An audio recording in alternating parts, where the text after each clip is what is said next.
ஹாலிடேஸ்னாலே அது நம்ம ஜிடி ஹாலிடேஸ் தான்.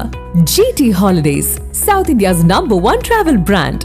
காங்கிரஸ் கட்சி 2018-19 ஆண்டிற்கான 199 கோடி ரூபாய் வரி செலுத்துவதை வருமான வரி மேல்முறையீட்டு ஆணையம் உறுதி செய்துள்ளது.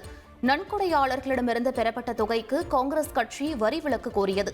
இந்த தன்னார்வ பங்களிப்புகள் மற்றும் நன்கொடைகள் ஆகியவற்றை வேறுபடுத்துவதற்கான காங்கிரசின் முயற்சியை வருமான வரித்துறை மேல்முறையீடு ஆணையம் நிராகரித்தது.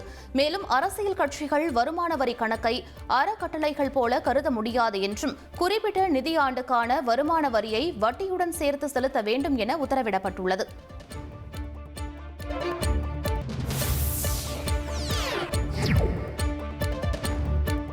ஹாங்காங்கிலிருந்து டெல்லி வந்த ஏர் இந்தியா விமானம் AI-315 தரையிறங்கி விமான நிலையத்தில் நிறுத்தப்பட்டதும் அதன் துணை மின் அலகில் திடீரென தீ விபத்து ஏற்பட்டது.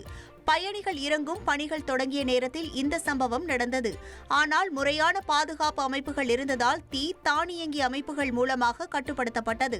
இந்த விபத்தில் விமானத்திற்கு சிறிய சேதம் ஏற்பட்டதாகவும் பயணிகளும் மற்றும் பணியாளர்களும் பாதுகாப்பாக வெளியேற்றப்பட்டதாகவும் ஏர் இந்தியா நிறுவனம் தெரிவித்துள்ளது. மேலும் சம்பவம் குறித்து தகவல் விமான இயக்குநரகத்துக்கு தெரிவிக்கப்பட்டு விமானம் விசாரணைக்காக நிலைநிறுத்தப்பட்டுள்ளது. இந்தியா இங்கிலாந்து அணிகளுக்கு இடையேயான 4வது டெஸ்ட் போட்டி இன்று தொடங்குகிறது. இங்கிலாந்துக்கு சென்றுள்ள இந்திய கிரிக்கெட் அணி 5 போட்டிகள் கொண்ட டெஸ்ட் தொடரில் பங்கேற்றுள்ளது. இதில் 1வது மற்றும் 3வது டெஸ்டில் இங்கிலாந்தும் 2வது டெஸ்டில் இந்தியாவும் வெற்றி பெற்றன.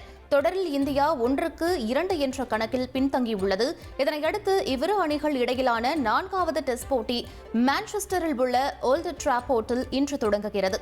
3வது டெஸ்டில் காயம் ஏற்பட்டிருந்தாலும் ரிஷப் பண்ட் 4வது டெஸ்ட் போட்டியில் விக்கெட் கீப்பிங் செய்வார் என்று இந்திய அணியின் கேப்டன் சுப்மன் கில் கூறியுள்ளார். மேலும் ஆகாஷ் தீப் காயம் காரணமாக இந்த போட்டியிலிருந்து விலகியுள்ள நிலையில் அன்சுல் காம்போஜ் போட்டியில் அறிமுகமாக வாய்ப்புள்ளது என்று தெரிவித்துள்ளார்.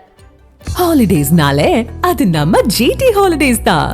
GT holidays, South India's #1 travel brand.